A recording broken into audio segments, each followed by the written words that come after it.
system. Ya, jadi apakah kita memiliki point of sale system? Point of sale system itu apa sih? Ini adalah beberapa manfaat yang bisa diberikan oleh POS system. POS system membantu kita mencatat seluruh informasi yang diperlukan dari setiap transaksi yang terjadi.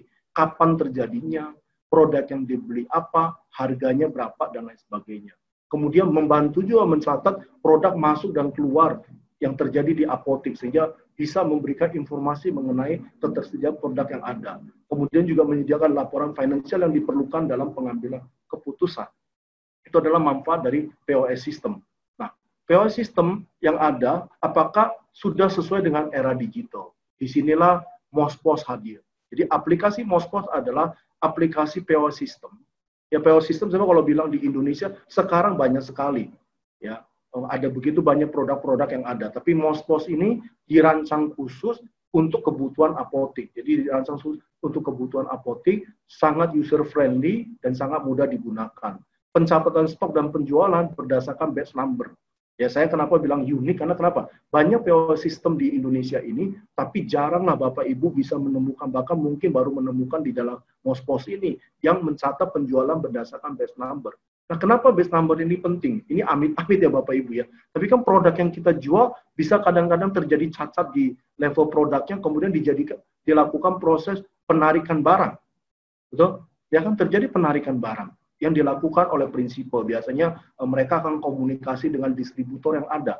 Nah, persoalannya adalah kalau barang-barang tersebut ada di apotik kita, barang itu tinggal kita kembalikan. Tapi kalau seandainya ternyata cacat produk itu bisa sangat mempengaruhi pelanggan-pelanggan kita, apakah Bapak Ibu punya sistem yang mencatat sampai level batch number untuk produk-produk yang dijual kepada pelanggan? Nah, disinilah MOSPOS punya kelebihan. MOSPOS memungkinkan nih, kita bisa men-tracing batch number ini sudah dijual kepada siapa saja, kepada pelanggan mana saja. Dan bukan hanya itu, kita juga membantu mengkonekkan, ya seperti kita lihat bahwa sekarang dari sisi distributor ada begitu banyak sistemnya, salah satunya Emol, kemudian ada beberapa produk-produk dari sisi B2B distributor yang lain juga ada. Nah, itu juga akan dikonekkan ke MOSPOS gitu. Kemudian kita juga ada aplikasi untuk kita jualan online. Nah, ini juga dikonekkan lewat jalurnya MOSPOS. Nah, ini beberapa survei yang kita coba lakukan ya di internal kita ya. Kita menemukan sekitar 90% apotek di Indonesia masih juga menjalankan bisnis secara offline. Artinya apa? POS sistem yang nggak ada, ya sehingga transaksi yang dilakukan cuma dicatat di dalam pembukuan. Atau adapun sistemnya ini sudah sangat tua sekali, tidak online, ya. Nah, sehingga dengan konteks seperti itu, dengan banyaknya e-commerce dan apotek yang sudah online, tentunya ini menjadi ancaman bagi apotek-apotek konvensional ini. Dan kesulitan dari sisi apotek-apotek yang hadir di marketplace, ya, itu ada ketidaksesuaian dengan regulasi. Ya, saya beberapa waktu yang lalu diskusi dengan teman-teman Bapak Ibu yang ada di Balai POM, yang mereka juga bercerita tentang bagaimana. Jadi sebenarnya kalau bicara apotek, ada nggak sih apotek yang jualan online? Banyak juga. Tapi yang persoalan yang menyulitkan kita adalah apa? Penjualan barang online ini tidak terkontrol. Ya, produk-produk yang harusnya perlu resep bisa dibeli tanpa resep. Produk-produk yang harusnya obat keras yang tidak boleh jual malah dijual di sana. Dan lain sebagainya. Belum lagi barang-barang yang belum tentu asli. Ya, barang-barang yang laku, orang lihat laku, banyak orang pebisnis tidak berpikir tentang kesehatan, yang penting saya buat saja. Barangnya palsu, dan itu dijual di marketplace. Saya pernah meeting dengan beberapa marketplace yang cukup besar di Indonesia, ya, dari yang warnanya hijau, warnanya ungu, warnanya orange, ya. Saya pernah ketemu mereka menceritakan kesulitan mereka. Mereka juga nggak bisa mengontrol.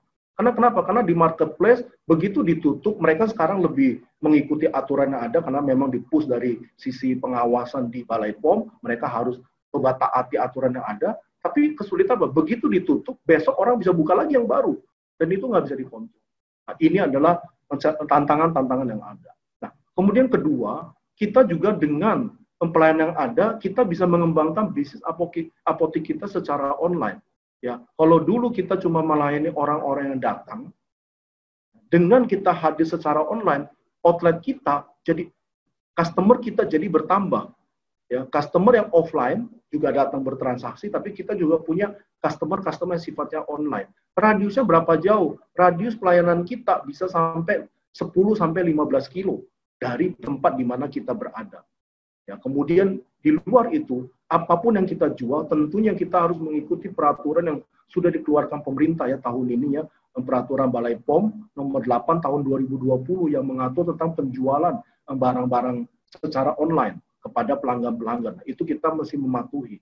Nah, kalau kita bisa, dan tentunya solusi yang sedang saya ceritakan ini, kita sangat comply dengan aturan-aturan yang ada. Nah, kalau kita bisa lakukan Bapak Ibu semua, kita akan bersama-sama menciptakan sebuah network supply chain untuk ketersediaan obat yang tentunya berkualitas, karena Bapak Ibu beli dari distributor-distributor yang resmi ya, dan dengan harga yang terjangkau bisa ikut serta kita bersama-sama menyehatkan kebutuhan obat, kebutuhan kesehatan yang ada bagi seluruh penduduk Indonesia. Nah, apa yang terjadi adalah bagaimana kita bisa membuat sebuah aplikasi yang bisa menghubungkan apotek dengan pelanggannya, tetapi tetap sesuai dengan peraturan yang berlaku. Aplikasi ini Bapak Ibu sebenarnya kalau saya cerita dari sisi kisah kami, kita mulainya kan dari EMOS. Setelah kita membuat EMOS, banyak sekali pelanggan-pelanggan apotek apa bilang sama kita, Pak, Bu, kami pengen dong, kami juga bisa berjualan kepada pelanggan-pelanggan kami secara online. Nah, disinilah lahir aplikasi Mosel ini. Jadi Mosel adalah sebuah aplikasi yang bisa membantu Bapak Ibu yang punya apotek untuk bisa berjualan kepada pelanggan Bapak Ibu semua. Nah, prosesnya bagaimana sih? Prosesnya dimulai dengan seseorang, ya, ibu-ibu mungkin atau bapak-bapak yang membutuhkan obat. Ya, dia butuh produk kesehatan, dia butuh obat. Nah, dia bisa download aplikasi Mosel, kemudian dia pesan di aplikasi Mosel.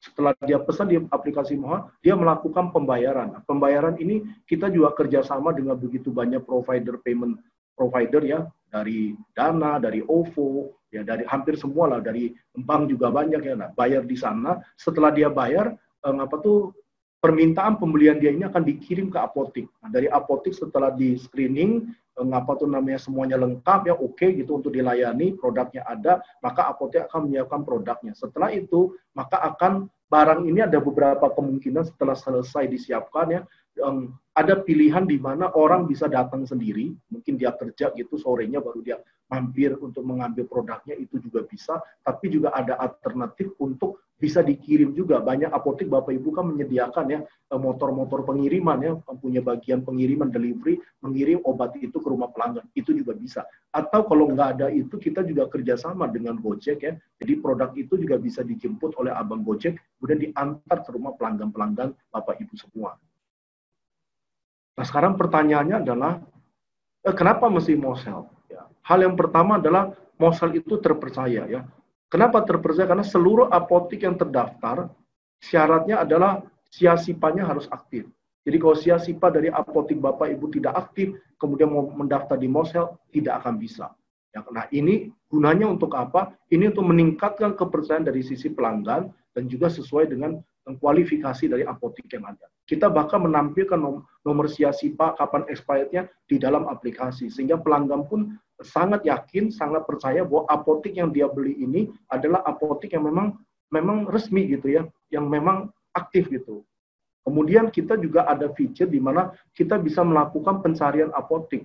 Kemudian kita juga bisa belanja di apotek favorit. Ya, ada aplikasi lain di luar sana, orang belanja tapi belanja di apotek mana nggak tahu. Pokoknya aplikasi yang memilihkan apoteknya. Nah, padahal dalam konteks belanja obat, Bapak Ibu semua yang punya apotek, tentunya Bapak Ibu semua sudah punya pelanggan. Betul nggak? Apotek Bapak Ibu tentunya sudah punya pelanggan. Nah, pelanggan Bapak Ibu itu kalau belanja aplikasi pakai online, dia belanja ke siapa? Dia bisa saja tidak belanja ke Bapak Ibu. Tapi kalau pelanggan Bapak Ibu pakai Mosel, pelanggan itu langsung bisa menunjuk apotek Bapak Ibu sebagai favoritnya. Artinya apa? Setiap kali dia belanja akan ada di apotek Bapak Ibu. Nah, ini penting. Saya pribadi, Bapak Ibu, di dekat rumah saya ada beberapa apotek, tapi kami punya kebiasaan, kami percaya kepada satu buah apotek dan kita nggak pindah-pindah. Nah, disinilah Mosel membantu ya. Orang-orang sudah yakin dengan bisnis kita, dengan pelayanan kita, dia tetap bisa memfavoritkan kita dan belanja sama kita. Kemudian bukan hanya itu Bapak Ibu, kita juga menyediakan fasilitas untuk bisa tebus resep. Jadi resepnya difoto,